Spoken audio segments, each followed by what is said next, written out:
இன்றைய தினம் நம்மளுடைய படிப்பு தேவனுடைய சித்தத்தை அறிதல். தேவனுடைய சித்தத்தை அறிவது எப்படி? நிறைய பேர் அந்த டவுட் இருந்தது. தேவனுடைய சித்தம் பொதுவாக காமனா உலகத்தில் உள்ள எல்லாருக்கும் ஆண்டவருடைய சித்தம் ஒன்று உண்டு. எல்லா மனிதருக்கும் நம்ம எல்லாருக்குமே தெரியும். 1 தீமோத்தேயு 2வது அத்தியாயத்தில் வசனம் 4வது வசனத்தில் தேவன் இந்த மாதிரி சொல்லுகிறார், எல்லா மனிதரும் ரட்சிக்கப்படவும் தேவனை அறிகிற அறிவை அடையவும் சத்தியத்தை அறிகிற அறிவை அடையவும் அவர் சித்தம் உள்ளவராய் இருக்கிறார்.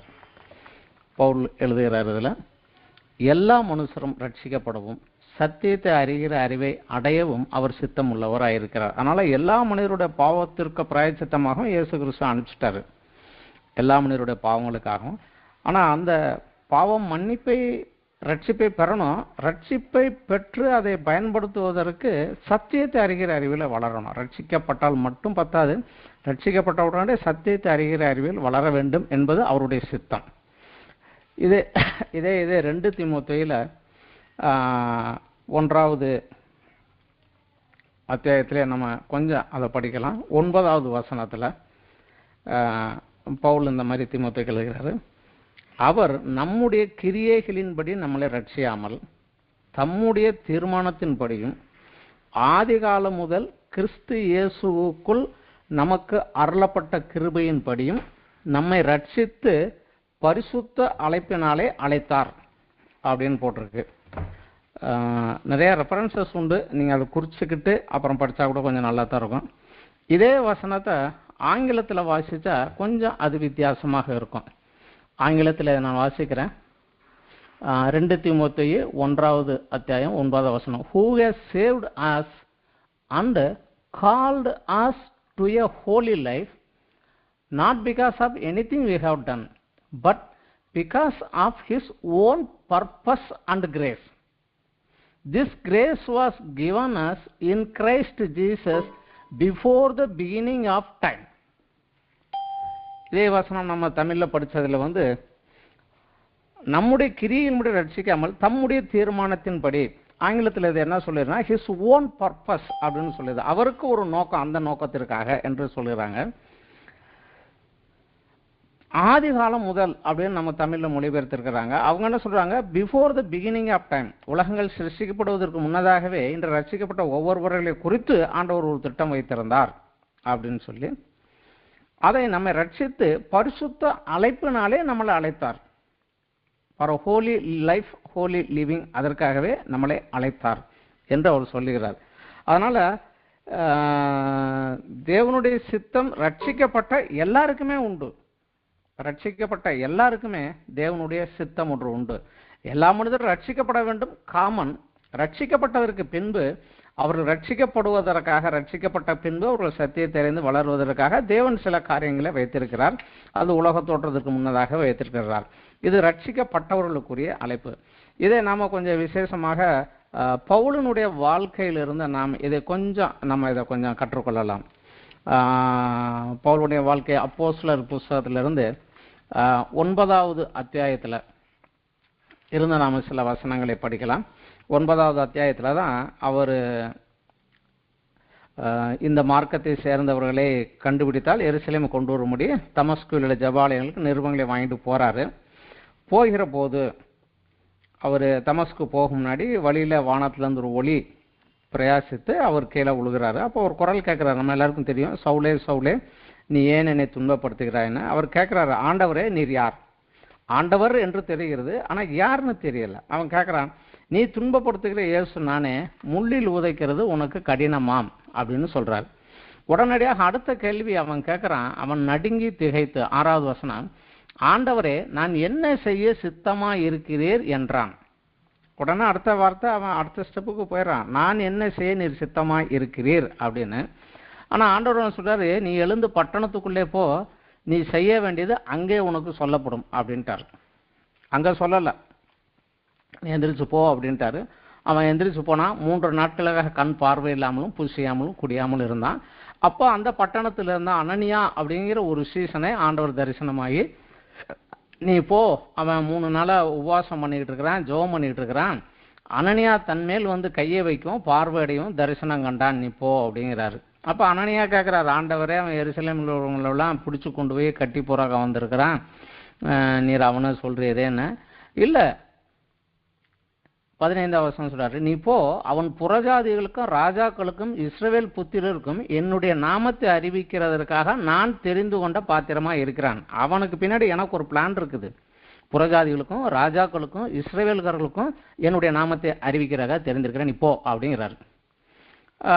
17ஆவது வசனம் சொல்லுது, அப்போ அனனியா போய் வீட்டுக்குள்ளே பிரவேசித்து, சகோதரனாகிய சவுலே, நீ வந்த வழியிலே உனக்கு தரிசனமான இயேசுவாகிய கர்த்தர் நீ பார்வை அடையும்படிக்கும் பரிசுத்த ஆவியினால நிரப்பப்படும்படிக்கும் என்னை அனுப்பினார் என்றார். கை வைக்கிறார். கை வைத்தோன்னா அவனுக்கு கண் பார்வை வருகிறது. பின்பு போஜனம் பண்ணி புலப்பட்டான்னு வருகிறது. ஆனால் இதே சம்பவத்தை அப்போஸ்தலர் 22வது அத்தியாயத்தில் பவுல் சொல்லுகிறார். இதே சம்பவத்தை வந்து பவுல் வந்து சாட்சியாக சொல்லுகிற போது அவர் அங்கே சொல்லுகிறாரு, வேத பிரமாணத்தின்படி பக்தி உள்ளவனும் 22 அப்போஸ்தலர் 22:12 வேத பிரமாணத்தின்படி பக்தி உள்ளவனும் குடியிருக்கிற சகல யூதராளர் நல்லவன் என்று சாட்சி பெற்றவனுமாகிய அனனியா என்னும் ஒருவன் என்னிடத்தில் வந்து, சகோதரனாகிய சவுலே பார்வை அடைவாயாக என்றான். அந்நேரம் நான் பார்வையடைந்து அவனை ஏறிட்டு பார்த்தேன். அப்பொழுது அனனியா ஒரு காரியத்தை சொல்கிறார். அப்பொழுது அவன், நம்முடைய முன்னோர்களின் தேவனுடைய திருவுளத்தை நீ அறியவும் நீதிபரரை தரிசிக்கவும் அவருடைய திருவாய் மொழியை கேட்கவும் அவர் உன்னை முன்னே தெரிந்து கொண்டார். நீ கண்டவைகளையும் கேட்டவைகளின் குறித்து சகல மனிதருக்கு முன்னதாக சாட்சியாய் இருப்பாய். இப்பொழுது நீ தாமதிக்கிறது என்ன? நீ எழுந்து கர்த்தருடைய நாமத்தை தொழுது கொண்டு ஞானஸ்நானம் பெற்று உன் பாவங்கள் போக கழுவப்படு என்றான் அப்படின்னு சொல்றாரு அவர். இதில் அவர் அனனியா சொன்ன ஒரு 3 காரியங்களை சொல்லுகிறார். முன்னோர்களுடைய தேவனுடைய திருவுளத்தை நீ அறியவும், தேவனுடைய சித்தம் உன்னை பற்றி என்ன என்பதை நீ அறியவும், நீதிபரரை நீ தரிசிக்கவும் அவர் வாய் மொழியை கேட்கவும் அவர் உன்னை முன்னே தெரிந்து கொண்டார். இந்த காரியங்களை அவர் சொல்லுகிறார். இதை கேட்டதுக்கு அப்புறம் பவுல் இன்னும் ஒரு காரியங்களை அவர் விளக்கமாக சொல்லுகிறார். கலாத்தியர் நிருபத்தில் அவர் அதை எழுதுகிறார். கலாத்தியர் சபைக்கு அவர் தான் எஸ்டாப்ளிஷ் பண்ணது. ஆனால் பின்னாடி அங்கே ஒரு குழப்பம் வந்தது. இவர் அப்போஸ்தலர் கிடையாது, இயேசுகிட்ட கற்றுக்கல, இயேசுவை பார்க்கல, அப்படின்னு ஒரு குழப்பம் வந்தபோது அதுக்கு படிதான் எழுதுகிறாரு. அப்பொழுது அவர் எழுதுகிறார். கலாத்தியர் 1வது அத்தியாயத்தில் 11வது வசனத்திலிருந்தே நம்ம படிக்கலாம். 11லிருந்து 18 வரைக்கும் நம்ம படிக்கலாம். அதில் அவர் எழுதுகிறாரு, மேலும் சகோதரரே, என்னால் பிரசங்கிக்கப்பட்ட சுவிசேஷம் மனுஷனுடைய யோசனையின்படி ஆனதல்லவென்று உங்களுக்கு தெரிவிக்கிறேன். நான் அதை ஒரு மனுஷனால் பெற்றதும் இல்லை, மனுஷனால் கற்றதும் இல்லை. இயேசு கிறிஸ்துவே அதை எனக்கு வெளிப்படுத்தினார். நான் யூத மார்க்கத்தில் இருந்தபோது நடக்கை குறித்து கேள்விப்பட்டிருப்பீர்கள். தேவனுடைய சபையை நான் மிகவும் துன்பப்படுத்தி அதை பாழாக்கி என் ஜனத்தரில் என் வயதுள்ள அநேகரை பார்க்கிலும் யூத மார்க்கத்திலே தேறினவனாய் என் பிதாக்களுடைய பாரம்பரிய நியமங்களுக்கு மிகவும் பக்தி வைராக்கியம் உள்ளவனாய் இருந்தேன். அப்படி இருந்தும் என் தாயின் வயிற்றில் இருந்தது முதல் என்னை பிரித்தெடுத்து தம்முடைய கிருபையினாலே அழைத்த தேவன் தம்முடைய குமாரனை நான் புறஜாதிகளிடத்தில் சுவிசேஷமாக அறிவிக்கும் பொருட்டாக அவரை எனக்குள் வெளிப்படுத்த பிரியமாய் இருந்தபோது உடனே நான் மாம்சத்தோடும் இரத்தத்தோடும் யோசனை பண்ணாமலும் எனக்கு முன்னே அப்போஸ்தலரானவர்களிடத்திலே எருசலேமுக்கு போகாமலும் அரபி தேசத்துக்கு புறப்பட்டு போய் மறுபடியும் தமஸ்கு ஊருக்கு வந்தேன். 3 வருஷம் சென்ற பின்பு பேதுருவை கண்டுகொள்ளும்படி நான் எருசலேமுக்கு போனேன். ஸோ அவர் தமஸ்குவிலிருந்து எருசலேம் போகிறதுக்கு முன்னாடி ஒரு 3 வருடங்கள் அவர் தனியாக இருந்திருக்கிறார். அரபி தேசத்துக்கு புறப்பட்டு போய் அங்கே இருந்தேன் அப்படிங்கிறாரு. அங்கே போய் அவர் என்ன பண்ணியிருந்தாருன்னா, இதே தான் ஆண்டவருடைய சமூகத்தில் உட்கார்ந்திருந்து இந்த நியாய பிரமாணங்கள் எல்லாம் கமாலியல் பாதத்தில் நன்றாக தெளிவாக கற்றவர் அவர். ஆனாலும் அதிலே கிறிஸ்துவை குறித்து ஏற்கனவே அவர் கற்றிருந்தாலுமே பரிசுத்த ஆவியானவர் அபிஷேகம் கிடைத்ததுக்கு பிறகுதான் ஆவிக்குரிய காரியங்களை ஆவிக்குரியத்தோடு தொடர்பு கொள்ள முடியும்.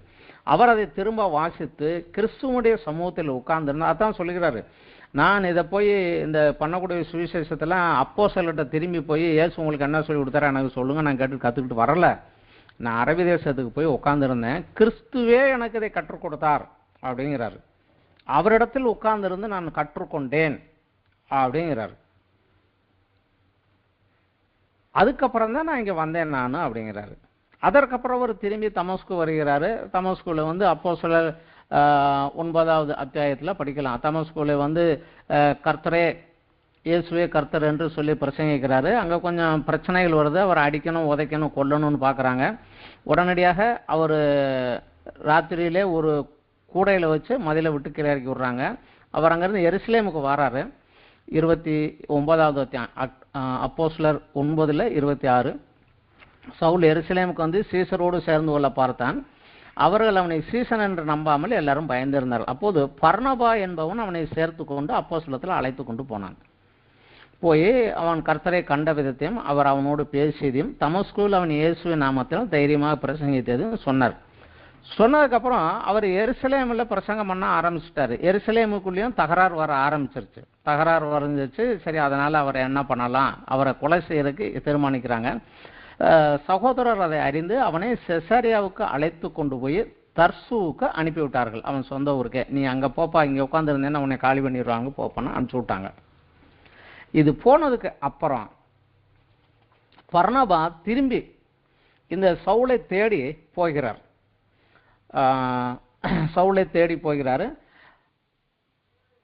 11வது அத்தியாயத்துல படிக்கலாம். 11வது அப்போஸ்தலர் 11ல 25வது வசனத்துல நம்ம படிக்கலாம். பின்பு பர்னபா சவுலை தேடும்படி தர்சுவுக்கு புறப்பட்டு போய் அவனை கண்டு அந்தியோயாவுக்கு அழைத்து கொண்டு வந்தார். 26வது வசனம், அவர்கள் ஒரு வருஷ காலமாக சபையோடு கூடியிருந்து அநேக ஜனங்களுக்கு உபதேசம் பண்ணினார்கள். முதல் அந்தியோகியாவிலே சீசர்களுக்கு கிறிஸ்தவர்கள் என்று பேர் வழங்கியது. ஸோ அவர் ரட்சிக்கப்பட்டு பரிசுத்தாவின் அபிஷேகத்தை பெற்று தேவனிடத்தில் உட்கார்ந்து காரியங்களை பெற்றுக்கொண்டு ஒரு சபையிலே ஒரு போதகராக வந்து உட்கார்ந்து டீச் பண்ணி, முதல்ல அந்தியோகியால தான், எருசலேம்லேயோ வேற எங்கேயோ கிறிஸ்தவர்கள் என்ற பேர் வரவில்லை. அந்தியோகியாவில் இருந்த சீசர்களுக்கு தான் அந்த பேர் வந்தது.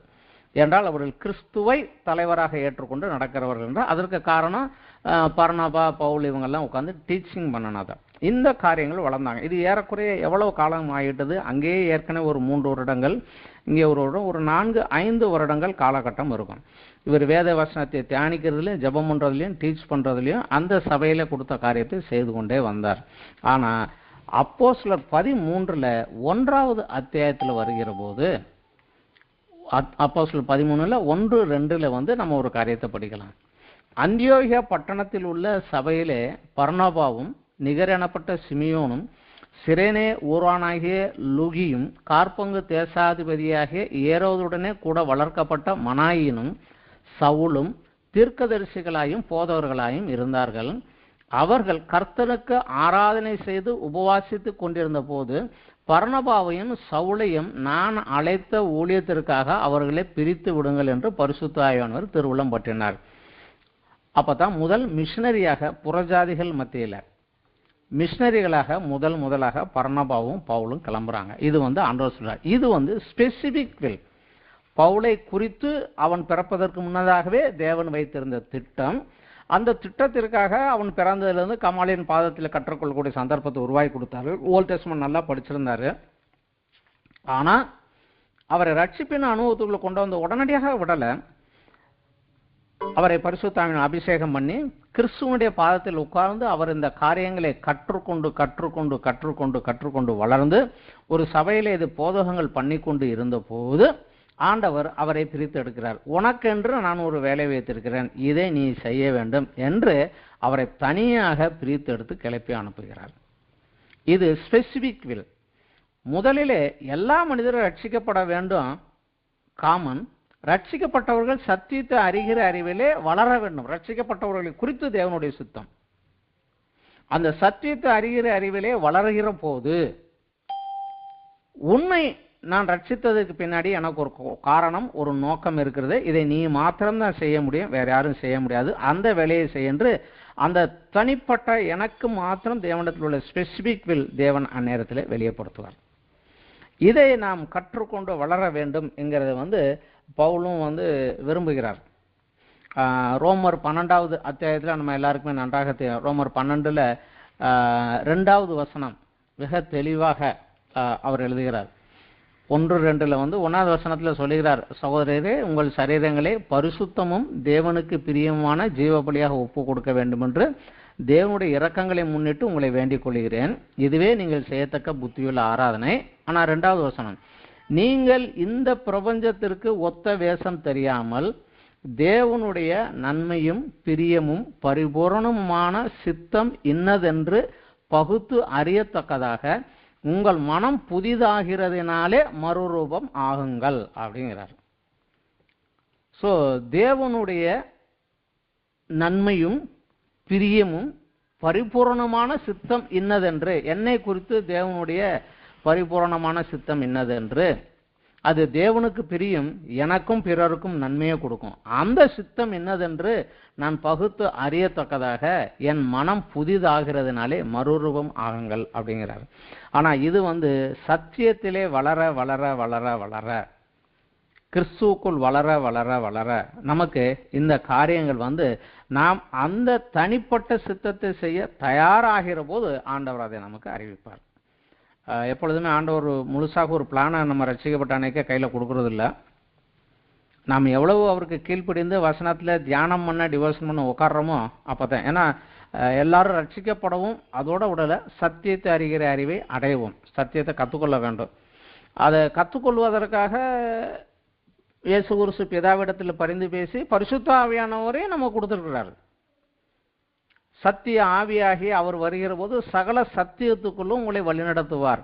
நான் உங்களுக்கு கூறியவைகளை எடுத்து உங்களுக்கு ஞாபகப்படுத்துவார். அவருடைய மெயின் ஒர்க்கு அதுதான்.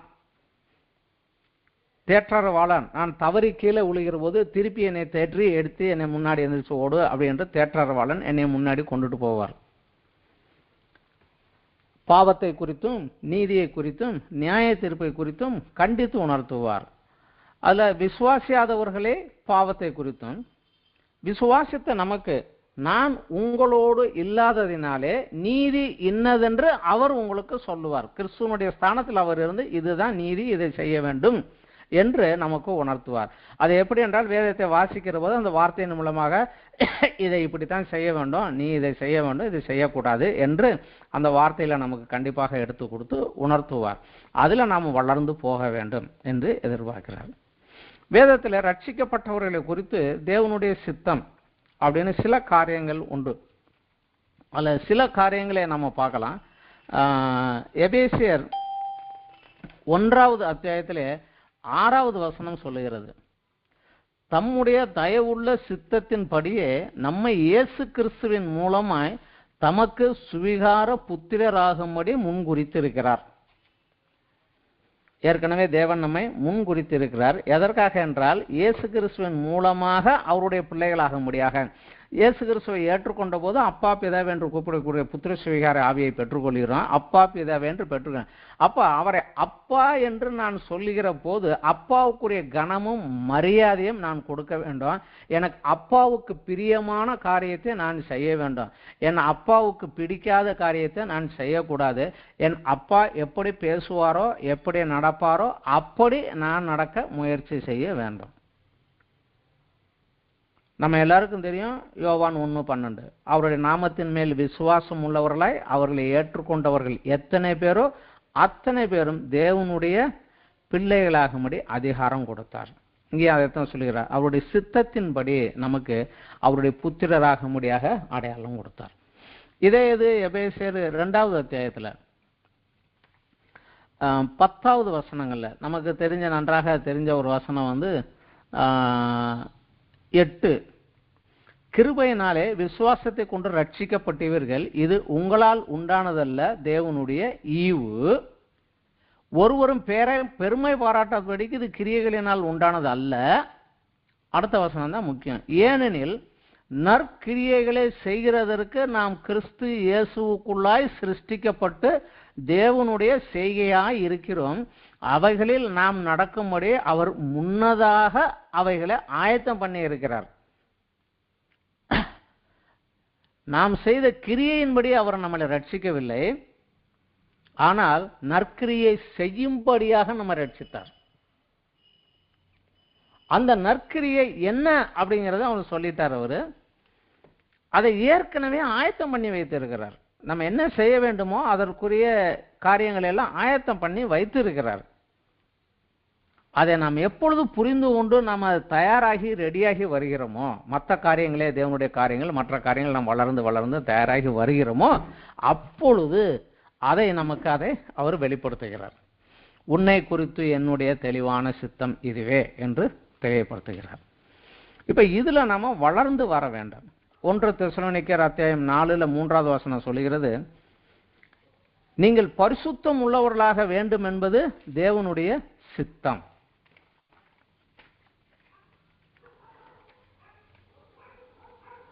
பரிசுத்தம் உள்ளவர்களாக மாற வேண்டும் என்பது தேவனுடைய சித்தம். வேதத்தை நாம் படிக்கிற போது பல காரியங்கள் நமக்கு நியூ டெஸ்ட்மெண்ட்ல கிறிஸ்துவின் பிரமாணத்துக்கு உட்பட்டவர்களாக நம்ம இருக்கிறோம். இப்ப அதனால கிறிஸ்து என்ன சொன்னாரு, என்ன செய்ய சொன்னாரு, என்ன செய்யக்கூடாது என்பதை படித்துக்கொண்டே வருகிற போது கிறிஸ்துவின் மூலமாக தேவனுடைய பிள்ளையானவன் எப்படி வாழ வேண்டும், அவன் என்ன செய்ய வேண்டும் என்கிற காரியங்களை கிறிஸ்துவின் மூலமாக நமக்கு உபதேசமாக வருகிறது. அவைகளை நாம் கேட்டு கீழ்ப்படிந்து அவைகளில் மெதுவாக நடக்க நடக்க நடக்க நடக்க நம்மை அவர் எதற்காக சிருஷ்டித்தாரோ, என்ன நோக்கம் என் வாழ்க்கையில் வைத்திருக்கிறாரோ அதை செய்வதற்கு என்னை தயார்படுத்தி பலப்படுத்தி எடுத்து கொண்டு வந்து நான் அதற்கு ஆயத்தமாகிற போது எனக்கு அதை சொல்லுகிறாரு, இந்த கிரியை நீ செய்யும்படியாகவே ஏற்கனவே நான் ஆயத்தம் பண்ணி வைத்திருக்கிறேன், நீ போய் இதை செய் அப்படிமாரு. இந்த வசனம் தேவனுடைய செய்கையாய் இருக்கிறோம் அப்படின்னு எபேசியர் 2:10 வசனம் சொல்லுகிறது. இது நான் மற்ற பைபிளில் படிக்கிற போது தேவனுடைய கைக்கிரியாய் இருக்கிறீர்கள், அதாவது அவர் கையில் உள்ள ஒரு வெப்பன், ஒரு டூல்ஸ் போல. இன்றைக்கு ஒரு போல்ட்டை கலட்டணும்னா நான் ஸ்பானர் எடுத்து கொண்டு வச்சு தான் கலட்டுவேன். அதே போல அவர் கையில் உள்ள ஒரு டூல்ஸாக என்னை வைத்துக்கொண்டு அவர் என்ன செய்ய வேண்டுமோ செய்கிறார். அவர் கை கிரியையாய் இருக்கிறீர்களே அப்படின்னு சொல்லுகிறது. தேவனுடைய செய்கையாய் இருக்கிறோம் என்று தமிழ்ல வருகிறது. அவருடைய கை கிரியைகளாய் இருக்கிறீர்கள். அவர் நம்மை கொண்டு அந்த காரியத்தை செய்து அதனுடைய பலனை நமக்கும் அவருக்கும் கொடுக்கிறார். இதில் நாம் வளர வேண்டியது மிக முக்கியம். இதை இயேசு கிறிஸ்துவும் இந்த காரியத்தை திரும்ப திரும்ப வலியுறுத்தினார். யோவான் எழுதின சுவிசேஷத்துல 10வது அத்தியாயத்துல நமக்கு நிறைய தெரிந்த வசனங்கள் தான். 10வது அத்தியாயத்துல 1 - 5 வசனங்கள் நம்ம படிக்கலாம். மெய்யாகவே மெய்யாகவே நான் உங்களுக்கு சொல்லுகிறேன், ஆட்டு தொழுவத்திற்குள் வாசல் வழியாய் பிரவேசியாமல் வேறு வழியாய் ஏறுகிறவன் கள்ளனும் கொள்ளைக்காரனுமாய் இருக்கிறான். வாசல் வழியாக பிரவேசிக்கிறவனும் ஆடுகளின் மேய்ப்பனாய் இருக்கிறான். வாசலை காக்கிறவன் அவனுக்கு திறக்கிறான், ஆடுகளும் அவன் சத்தத்திற்கு செவி கொடுக்கிறது. அவன் தன்னுடைய ஆடுகளை பேர் சொல்லி கூப்பிட்டு அவைகளை வெளியே நடத்தி கொண்டு போகிறான். அவன் தன்னுடைய ஆடுகளை வெளியே விட்ட பின்பு அவைகளுக்கு முன்னாக நடந்து போகிறான். ஆடுகள் அவன் சத்தத்தை அறிந்திருக்கிறபடியினால் அவனுக்கு பின் செல்லுகிறது. அந்நியருடைய சத்தத்தை அறியாதபடியினால் அவைகளுக்கு அந்நியனுக்கு பின் செல்லாமல் அவனை விட்டு ஓடி போகும். இது இயேசு கிறிஸ்து சொன்ன ஒரு காரியம்தான். இதே இதுல திரும்பவும் சில காரியங்கள் அதுக்கு மேலாகவும் சொல்லுகிறார். 14வது வசனம், நானே நல்ல மேய்ப்பன், பிதா என்னை அறிந்திருக்கிறது போலவும் நான் பிதாவை அறிந்திருக்கிறது போலவும் நான் என்னுடையவைகளால் அறியப்பட்டும் என்னுடையவைகளை அறிந்தும் என்னுடையவைகளால் அறியப்பட்டும் இருக்கிறேன் அப்படிங்கிறார் 14-15 வசனங்கள்ல. அதே இதுல 27-28 சொல்கிறார், என் ஆடுகள் என் சத்தத்திற்கு செவி கொடுக்கிறது, நான் அவைகளை அறிந்திருக்கிறேன், அவைகள் எனக்கு பின் செல்லுகின்றது. இதுதான் அப்போ கொஞ்சம் முக்கியமான காரியம்.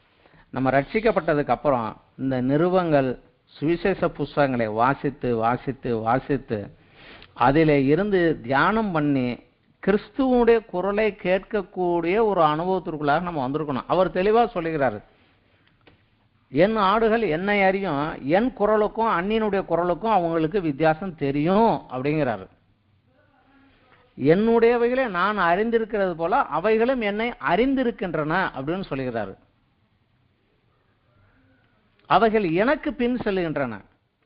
அவைகளை ஒரு காரியம் செய்யும்படியாக நான் சொல்லுகிற போது அவங்கள முன்னாடி விட்டுட்டு நான் பின்னாடி வர்றதில்ல, நான் முன் செல்கிறேன், அவர்கள் என் பின்னாடியே வருகிறார்கள். இதுதான் நம்முடைய கிறிஸ்தவ வாழ்க்கையில.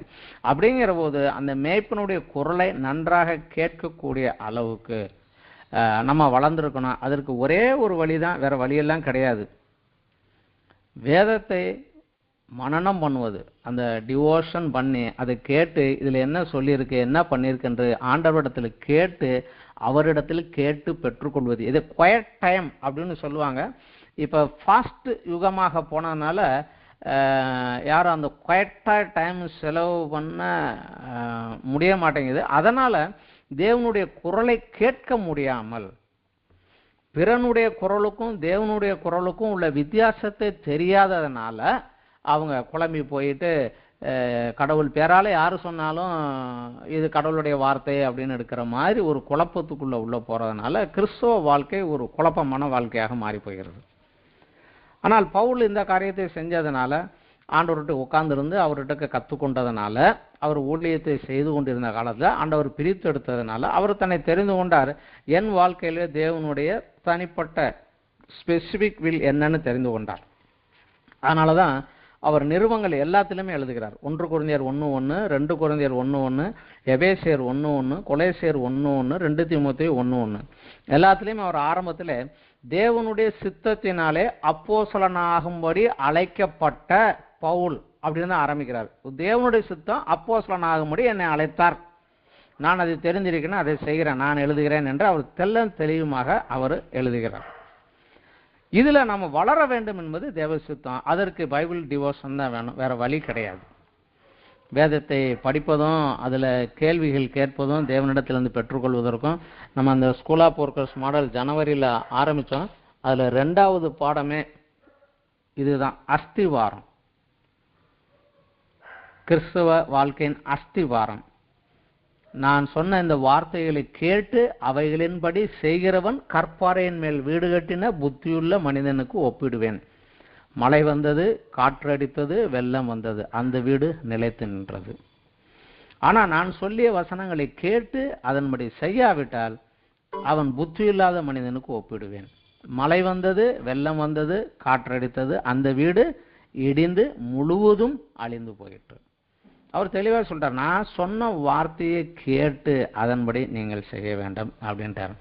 அதனால எங்க போனாலும் எதற்கு போனாலும் வேத தியானம் நமக்கு அடிப்படை.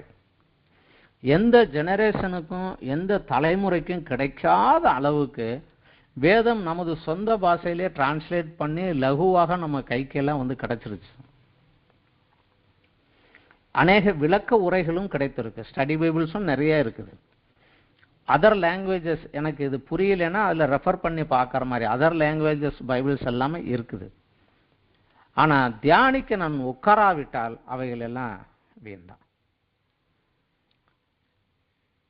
கடைசியாக எபிரேயர் 13வது அத்தியாயத்தில் பவுல் ஒரு காரியத்தை எழுதுகிறார். எபிரேயர் 13 பவுல் இல்லை, எபிரேயர் எழுதின ஆக்கியோன் இதை எழுதுகிறார். 13வது அத்தியாயத்தில் 21வது வசனத்தில்,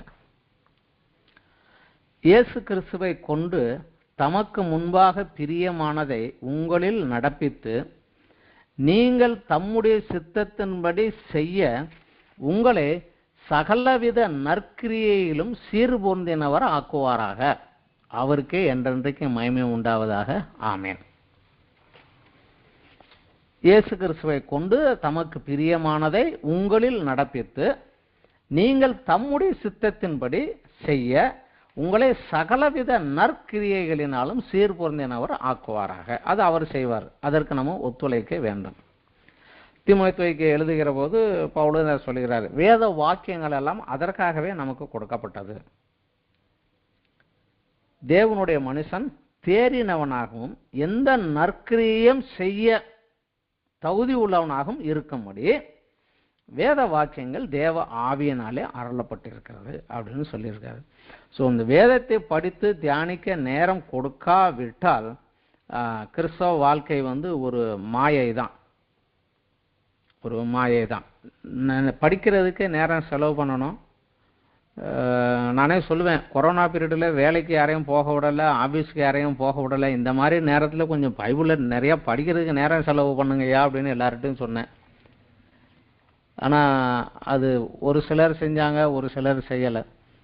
ஆனால் இன்னி ஒரு டைம் நம்ம தான் ரெடி பண்ணிக்கிட்டு இதில் நம்ம வளர்ந்து போகணும். இதில் வளர வேண்டியது அவசியம்.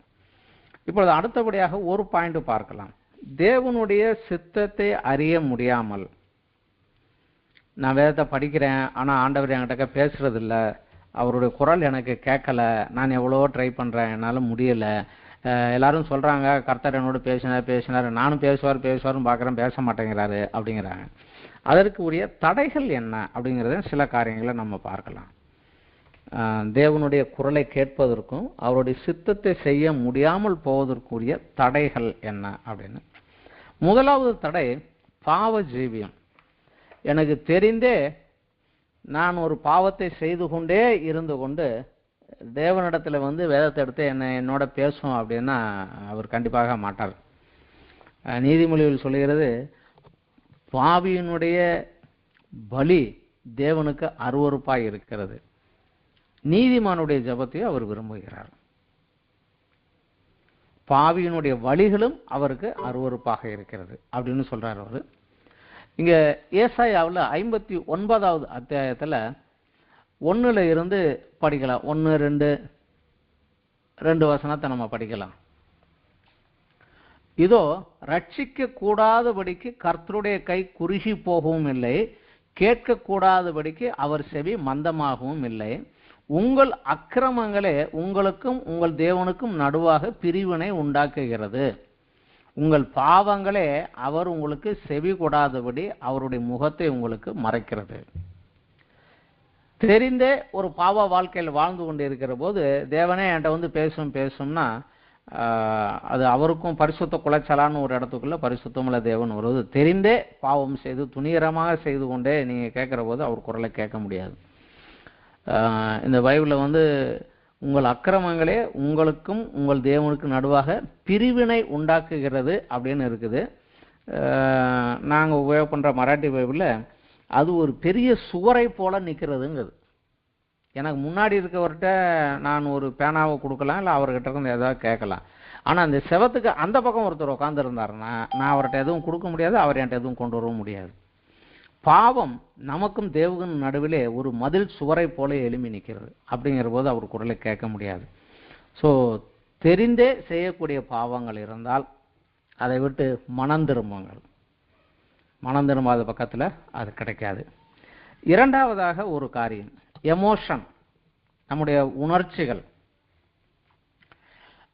மத்தேயு 16வது அத்தியாயத்தில் 21, 22, 23 வசனங்கள்ல இயேசு கிறிஸ்து சீசரோடு சொல்லுகிறார், நம்ம எருசலேம் பட்டணத்துக்கு போக போகிறோம், அங்கே என்னை அடிப்பாங்க, உதைப்பாங்க, மூஞ்சில துப்புவாங்க, புறஜாதியர் கையில் என்னை ஒப்பு கொடுப்பாங்க, அவர்கள் என்னை சிலுவையிலே அறைவார்கள்.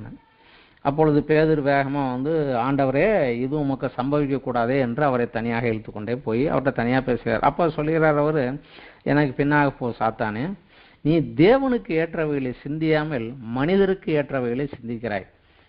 உனக்கு என் மேலே ரொம்ப பாசம் பிரியம் இருக்குது, அதனால எனக்கு ஒரு கெடுதல் வரப்போகுதுன்னு வராமல் இருக்கணும்னு என்னை வெளியே எழுதிட்டு போகணும்னு பார்க்குறேனே, அப்படி அல்ல அப்படிங்கிறார். இயேசு கிறிஸ்துவும் இதை இன்னொரு இடத்துல சொன்னார். மத்தேயு 10:37 தகப்பனையாவது தாயையாவது என்னிலும் அதிகமாக நேசிக்கிறவன் எனக்கு பாத்திரன் அல்ல, மகனையாவது மகளையாவது என்னிலும் அதிகமாக நேசிக்கிறவன் எனக்கு பாத்திரன் அல்ல, தன் சிலுவையை எடுத்துக்கொண்டு என் பின் தொடராதவன் என் சீசனாக இருக்க முடியாது. ஆண்டவருக்கு பிரியமான ஒரு காரியத்தை செய்ய போனோம்னா முதல் சத்ரு நம்ம வீட்டால் தான், நம்ம குடும்பத்தாளுங்க தான்.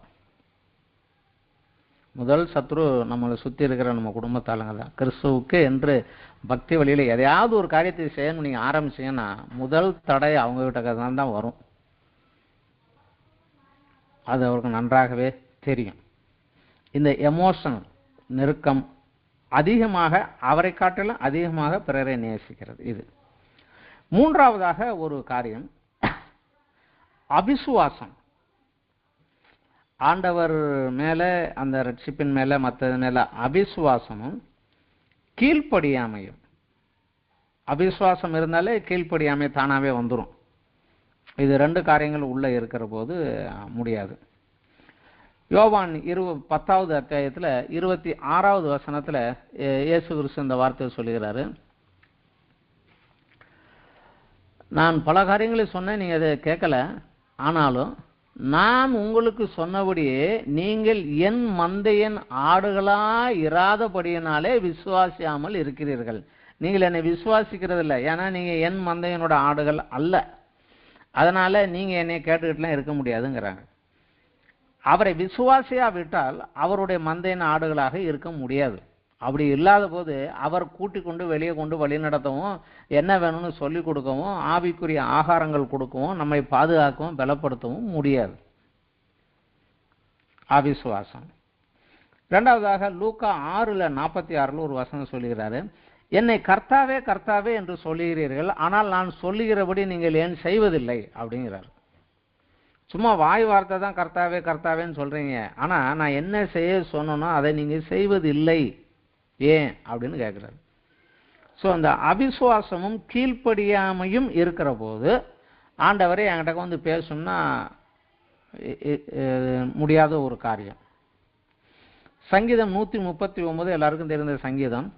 அந்த சங்கீதத்தில் தாவீது நிறையா பாடுகிறார். தேவனுடைய சர்வ வல்லமை, சர்வ ஞானம், சர்வ வியாபியத்தன்மை எல்லாவற்றையும் எடுத்து பேசி விட்டு கடைசியில் அவரை புகழ்ந்தெல்லாம் பாடிட்டு கடைசியாக சொல்லுகிறாரு, வேதனை உண்டாக்கும் வழி என்னிடத்தில் உண்டோ என்று பார்த்து, என்னை நீங்கள் செக் பண்ணி, என்னை டெஸ்ட் பண்ணி, என்னை பார்த்து என்னை சரியான பாதையில் வழி நடத்துங்க அப்படிங்கிறாரு.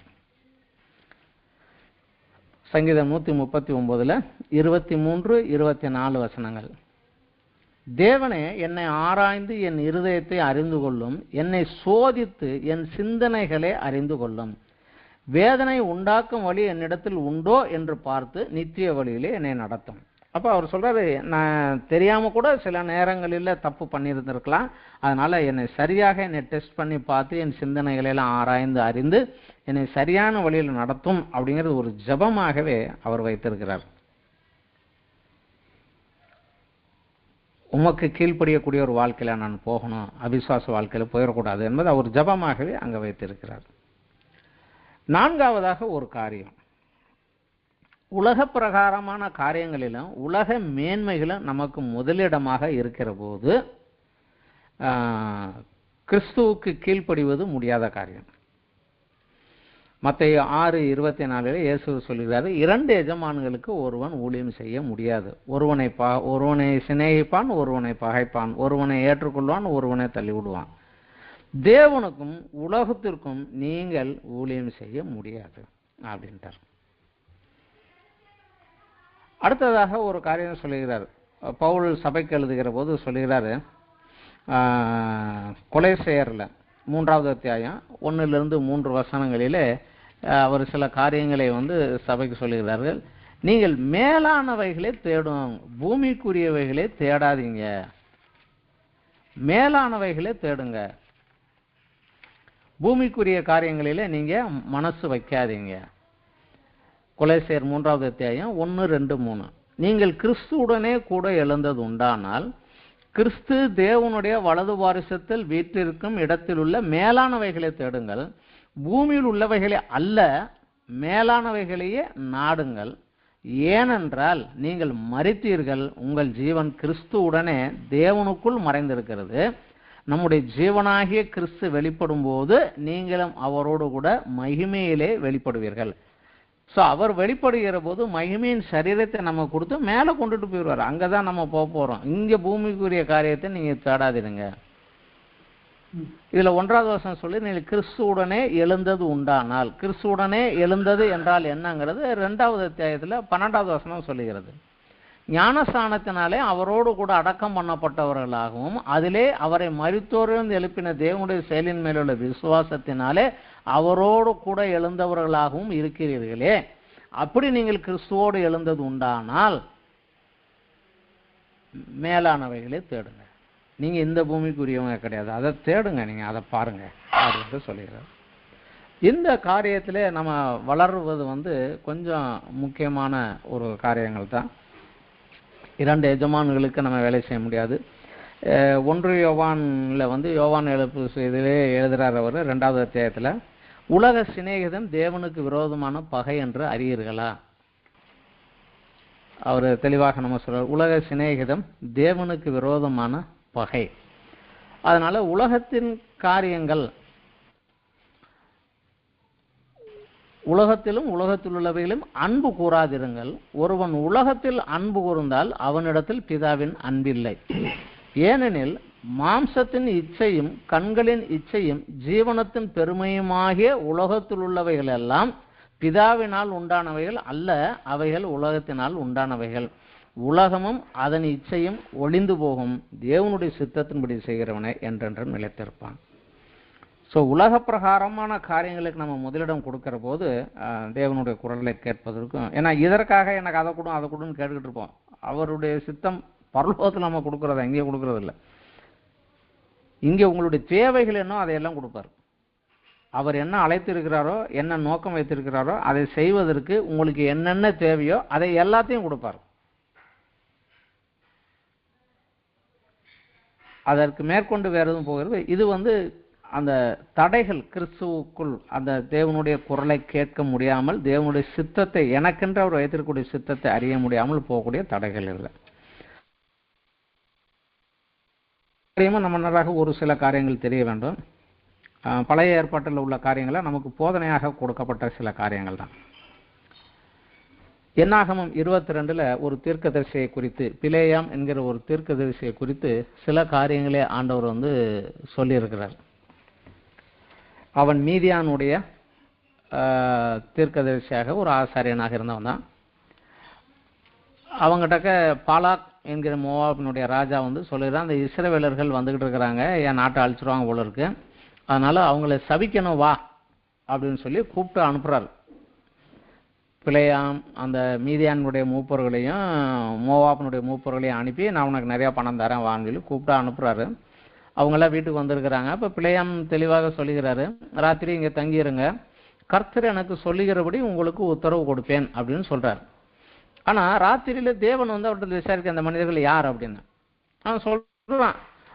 சிப்போரின் குமாரனாகிய பாலாக் என்னும் மோவாபின் ராஜா அனுப்புனா, ஒரு ஜனங்கள் வந்திருக்கிறாங்களாம், நீ வந்து அவங்களை சபிக்க வேண்டும் என்று நான் கூப்பிட்டான் அப்படின்னு. அப்பொழுது தேவன் சொல்லுகிறாரு, நீ அவர்களோடு போக வேண்டாம், அந்த ஜனங்களை சபிக்கவே வேண்டாம், அவர்கள் ஆசீர்வதிக்கப்பட்டவர்கள் அப்படிங்கிறார்.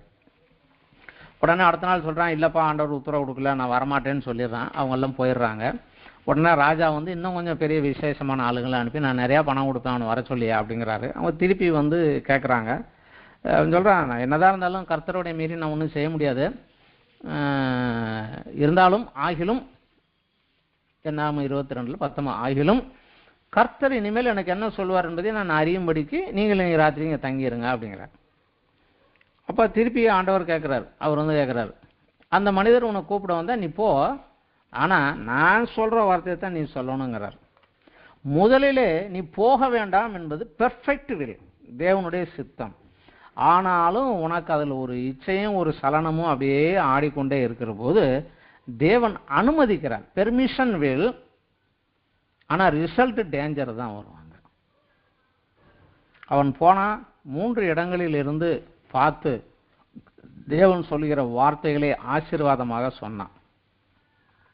அவன் போகிற போதே வழியில் அவன் கழுதை வந்து எதுக்கு ஒரு தூதன் பட்டயத்தை வைத்திருக்கிறான் ஒளிஞ்சு ஒளிஞ்சு ஓடி போச்சு. 3 தடவை அவனை வழி மாறிச்சான், அடித்து உதைச்சான். கழுதையின் வாயை தேவன் திறந்தார், அது பேசிச்சு. அப்போ தான் தூதனை பார்த்தோன்னா, ஐயோ நான் போகிறது தப்பு, நான் இப்படியே திரும்பி போயிடலாமா அப்படின்னு கேட்குறான். இது உங்களுடைய பார்வைக்கு தகாததா இருக்குமானால் நான் திரும்பி போகிறேன் அப்படிங்கிறான். அப்படியும் அவனுக்கு மனசு போகணும், அந்த காசு பணத்தின் மேலே ஒரு நோக்கம் தான். அப்போ சொல்கிறார், நீ போ, நான் சொல்கிற வார்த்தையை மட்டும்தான் சொல்லணும் அப்படிங்கிறாரு. அங்கே போய் 3 இடங்களில் பார்க்குறான், ஆசீர்வதிக்கிறார். அந்த ராஜாவுன்னு சொல்லிடுற போடா போடான்னு விரட்டி விட்டுறாரு. ஆனால் அதற்கப்புறம் அவன் என்ன செய்தான் என்பதை வந்து வேதம் நமக்கு சொல்லுகிறது. அவன் தனியாக போய் மோவாப் ராஜாட்ட போய், அப்போ அவங்க பரிசுத்தமாக இருக்கிறாங்கப்பா, பரிசுத்த குலைச்சலானா அவங்க தேவன் அவங்கள விட்டு விலகிடுவார், அப்போ தான் நீ அவங்களை மேற்கொள்ள முடியும் என்று சொன்னதுனால மோவாபியர்கள் இளம் வயது பெண்களையும் அவர்களுக்குள்ள அனுப்பி எங்கள் வீட்டுக்கு பூஜை இருக்குது, ஜெபம் இருக்குது, வாங்கன்னு சொல்லி அவங்கள கூப்பிட்டு விக்கிரகங்களுக்கு படைக்கப்பட்டதை புசிக்க அவங்கள அழைத்து விபச்சார பாவத்துக்குள்ள அவங்கள கொண்டுட்டு போனாங்க. அதன் விளைவு 3000 பேர் அங்கே வெட்டி கொல்லப்பட வேண்டிய ஒரு சூழ்நிலை உள்ளேறிச்சு. தேவனுடைய கோபம் அந்த ஜனங்கள் மேலே வந்தது. இதே காரியத்தை மனசில் வைத்துக்கொண்டு இந்த இஸ்ரவேல் ஜனங்கள் அடுத்த தேசத்தை நோக்கி போகிற போது இந்த பிலேயாம் தீர்க்கதரிசியை தேடி பிடிச்சி அவனை வெட்டி கொன்னாங்க. 31வது அத்தியாயம் 8வது வசனத்தில் அவனை வெட்டி கொன்னாங்க. ஆனால் தேவன் இந்த வார்த்தையை உள்ளே வைத்து கொண்டே இருந்து வெளிப்படுத்தல் 2வது அத்தியாயத்தில் சபைகளுக்கு எழுதின காரியங்களிலே அவனை வெளிப்படுத்துகிறார். பிலேயாம் செய்த அதே ஊழியத்தை, அதே காரியத்தை இன்றும் அநேகர் சபைக்குள்ளே பண்ணி கொண்டு இருக்கிறாங்க. நீ அதில் ஜாக்கிரதையாக இரு என்று அந்த சபைக்கு எச்சரிக்கையாக சொல்லுகிறார். 2வது அத்தியாயத்தில் தியத்திரா சபைக்கு 18வது வசனத்தில் சொல்லுகிறார். அதை சொல்லுகிற போது உன் கிரியையும் உன் அன்பையும் உன் ஊழியத்தையும் உன் விசுவாசத்தையும் உன் பொறுமையையும் நீ முன்பு செய்த கிரியையிலும் பின்பு செய்த கிரியை அதிகமாக இருக்க அறிந்திருக்கிறேன். ஆகிலும் உன் பேரில் எனக்கு குறையுண்டு. ஏனென்றால் தீர்க்கதரிசி என்று சொல்லுகிற எசபேல் என்னும் சிறியானவள், அதாவது தீர்க்கதரிசின்னு சொல்லுகிறார், என்னுடைய ஊழியக்காரர் வேசித்தனம் பண்ணவும் விக்கிரகங்களுக்கு படைக்கப்பட்டவைகளை புசிக்கவும் அவர்களுக்கு போதித்து அவர்களை வஞ்சிக்க முடி நீ அவளுக்கு இடம் கொடுக்கிறாய்.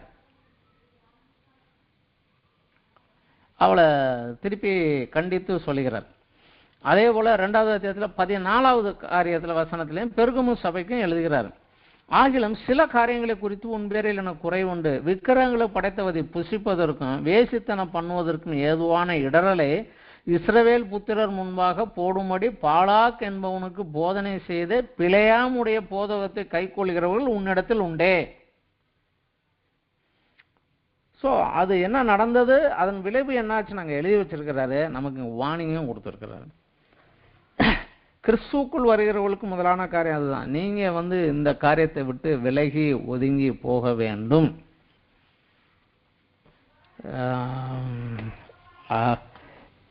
திருவிருந்தில் வருவதற்கு முன்னதாகவே பவுல் சொல்லுகிறார், நான் இந்த காரியங்களை கர்த்தரிடத்தில் கற்றுக்கொண்டேன் அப்படின்னு சொல்லி தான் 1 கொரிந்தியர் 15 திருவிருந்து உட்காரமுடைய இந்த சரீரம் இந்த இரத்தத்தினுடைய மர்மத்தை ரகசியத்தை ஒருவன் உணராமல் இதில் கை வைக்கக்கூடாது. அபாத்திரமாக கை வைத்தால் அவன் குற்றவாளியாகப்படுவான். அபாத்திரமாக கை வச்சனால அநேகர் தண்டிக்கப்பட்டும் வியாதிப்பட்டும் சிலர் மரித்து கூட போயிருக்கிறீங்க அப்படிங்கிறார்.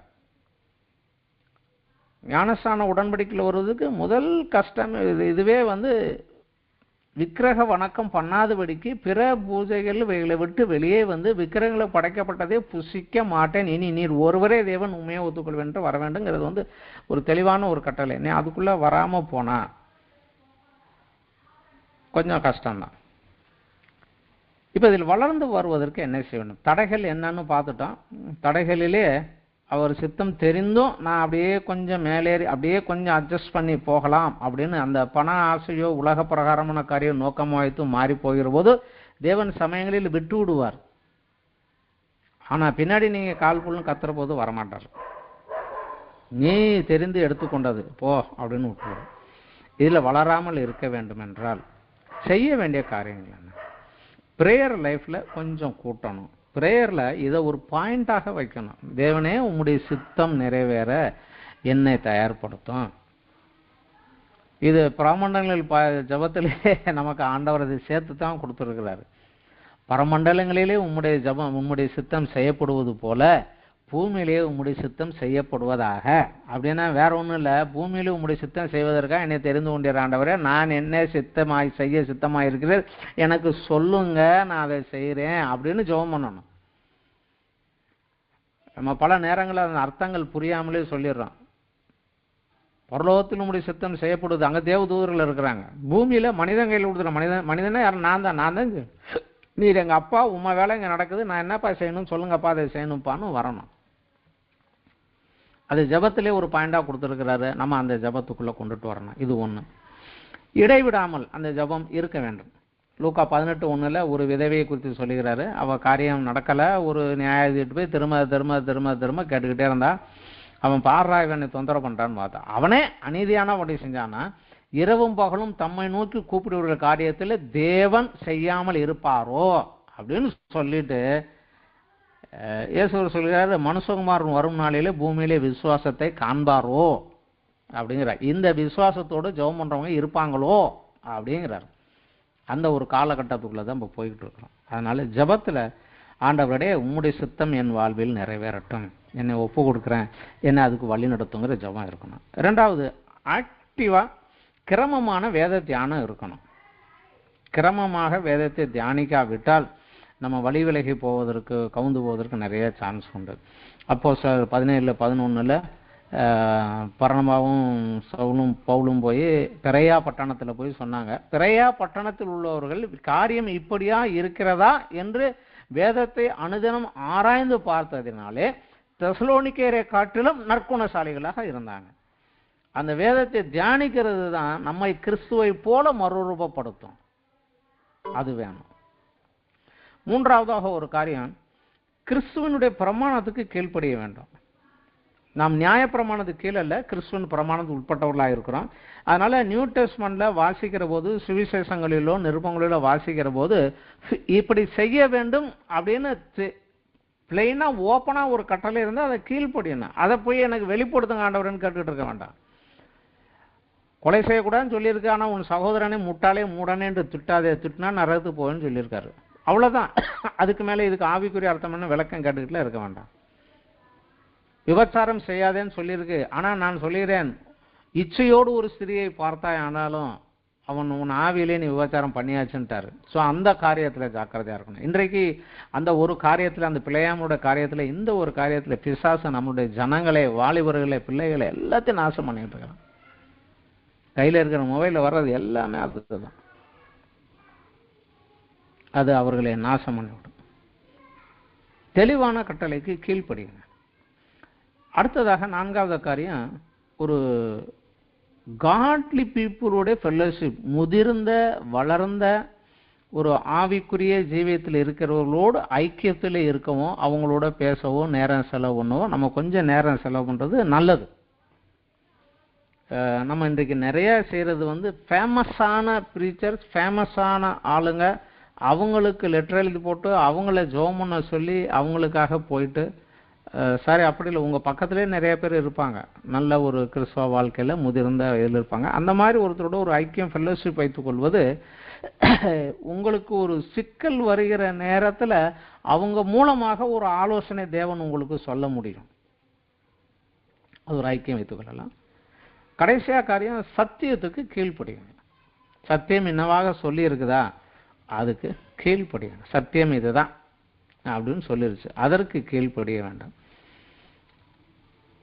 கீழ்ப்படிதல் இல்லாத, அந்த கிரியையில் காண்பிக்காத விசுவாசம் செத்த விசுவாசம் ஆயிரும். தேவனுடைய பிள்ளையாக இருக்கிறோம், தேவனுடைய பிள்ளை எப்படி இருக்குன்னு எதிர்பார்த்துருக்கிறோம், அப்படி நடக்கும். கிறிஸ்துவுக்கு ஒப்பாயிருக்கும்படியே நம்மளை தேவன் அழைத்திருக்கிறார்னு சொல்லுகிறது. கிறிஸ்துவை போல பரிபூரண புருஷர் ஆகும்படியாக தேவன் உங்களுக்கு இதெல்லாம் கொடுத்திருக்கிறார் என்று வேதம் சொல்லுகிறது. அவையில் நாம் வளர வேண்டியது முக்கியம். இப்படியாக வளர்ந்தால் ஒரு நாளிலே இந்த தேவ வசனத்துக்கு கேட்டு தியானம் பண்ணி அதில் சொல்லப்பட்ட காரியங்களுக்கு நாம் கீழ்ப்படிந்து வருகிற போது தேவன் ஒரு நாள் உங்களுக்கு வெளிப்படுத்துவார், உன்னை நான் சிருஷ்டத்தினுடைய நோக்கம் இதுதான், அதை நீ செய் என்று. அப்பொழுது அதை செய்கிற போது தான் நம்மளுடைய இந்த வாழ்க்கை ஒரு பூரணத்திற்குள்ளாக வரும். இயேசு கிறிஸ்துவும் கடைசியாக சிலுவைக்கு போகிறதுக்கு முந்தின நாள் ராத்திரி பிதாவை நோக்கி ஜெபம் பண்ணது, பிதாவே, பூமியிலேயே நான் உம்மை மகிமைப்படுத்தினேன், நான் செய்யும்படி நீர் எனக்கு நியமித்த கிரியைகளை செய்து முடித்தேன் அப்படிங்கிறார். பவுல் அதே வாழ்க்கையில் சொல்லுகிறார், இதோ விசுவாசத்தை நல்ல போராட்டத்தை போராடினேன், முடித்தேன், என் விசுவாசத்தை காத்து கொண்டேன் அப்படிங்கிறார். அந்த ஒரு சூழ்நிலை நம்ம வளரணும். அதுக்குள்ளே போகிறதுக்கு முயற்சி செய்ய வேண்டியது அவசியம். இதில் இன்னும் அதிகமாக வளர்ந்து கொண்டே போவோம். இந்த தியானத்தில் வளர்ந்து கொண்டே போகிற போது தேவன் ஒரு நாள் தெளிவுபடுத்துவார், இந்த நோக்கத்துக்காகத்தான் உன்னை சிருஷ்டித்தன், இதை செய். அதை செய்து மேலே போகிற போது தான் ஆண்டவர்கிட்ட போகிற போது அந்த ஒரு வார்த்தை கேட்க முடியாது, நல்லது உத்தமமும் உண்மையும் உள்ள விசுவாசி ஊழியனே என் சந்தோஷத்துக்குள் பிரவேசிங்கிற கேட்கறதுக்கு நம்ம உள்ளே போக முடியும். இதில் முக்கியமான காரியம் தியானம் பண்ணுவதும் கீழ்ப்படிவதும் மிக முக்கியம். தடைகள் என்னன்னு சொல்லியிருக்கிறோம், அவைகளை விட்டு விலகிக் கொள்வதற்கு முயற்சி செய்வது நல்லது. இத்தோடு இந்த பாடம் இன்றைக்கு இதோடு முடிக்கிறோம்.